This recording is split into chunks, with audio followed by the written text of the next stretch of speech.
اهلا بكم في قناة صلح العطل بنفسك. النهاردة معانا فيديو جديد عن مشكلة بتقابل الغسالة الاوتوماتيك والغسالة الفوق اوتوماتيك.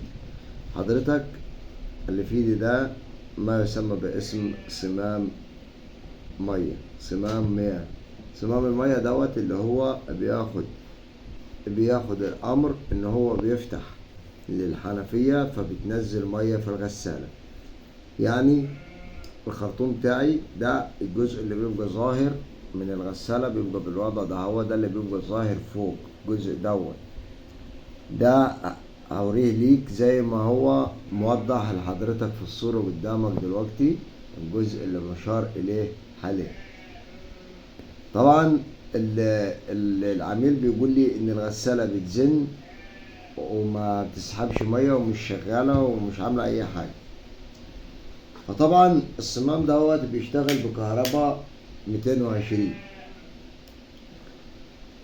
فاحنا هنختبر الصمام، هنشوف صوته هل هو شغال ولا لا.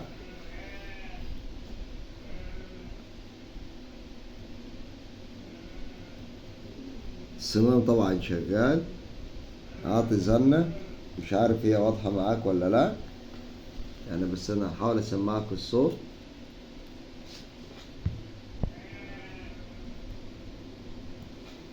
الصمام شغال ولكن ما بيدخلش مية معايا. معظم الغسالات مشكلة الصمام دوت بيبقى عامل ايه؟ يا اما تبص تلاقي مشكلتك ان الغسالة حتى لو انت مش موصل الكابل بتاعك في الكهرباء، الغسالة عمالة تسحب مية وحديها بدون ما تديها اي اوامر، وهي مطفية بتسحب مية وحديها، فتعرف ان المشكلة في الصمام دوت هو اللي باظ.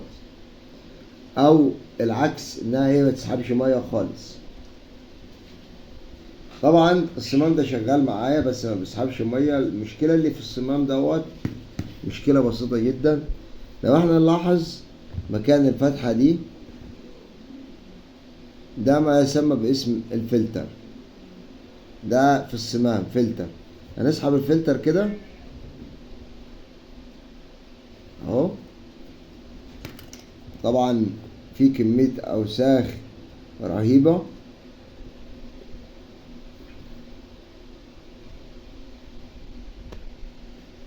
ده شكل الفلتر بتاعي، ودي المصفاية.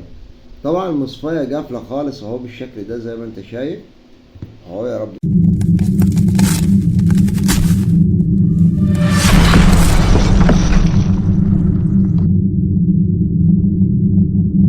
تكون الدنيا واضحة معاك اهو.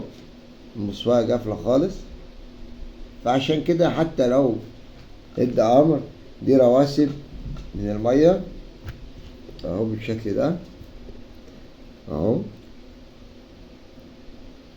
طبعا كمية اوساخ صعبة جدا، فبالتالي كده مش هتشغل معاك ولا هتسحب معاك مية. فحضرتك لما تلاقي الغسالة بالوضع كده هتسحب الفلتر دوت زي ما انت شفت. هتفك الخرطوم. هنبدأ واحدة واحدة تاني مع بعضينا اهو. هنلاقي الجزء ده هو اللي ظهر من الغسالة زي ما شفت في الصورة قدام حضرتك. هتفك الخرطوم بتاع المية، طبعا هتيجي في الحنفية الأول وهتفك الخرطوم وهتروح بأي حاجة وتروح ساحب الفلتر ده هو كده بالشكل ده. وبعد ما تنضف على قد ما تقدر يدوي بالشكل ده اهو بأي شوية مية أو تحت الحنفية، وهنبدأ ننزل عليه بحيث ينضف معايا اهو بالشكل ده ويطلع كل الأوساخ اللي جواه. طبعا أنا لا الوضع ولا المكان هيسمح إن أنا أنضف، بس أنا حبيت أوري لحضرتك الفكرة إزاي. طبعا الوضع هنا نظيف خالص اهو بالشكل اللي انت شايفه.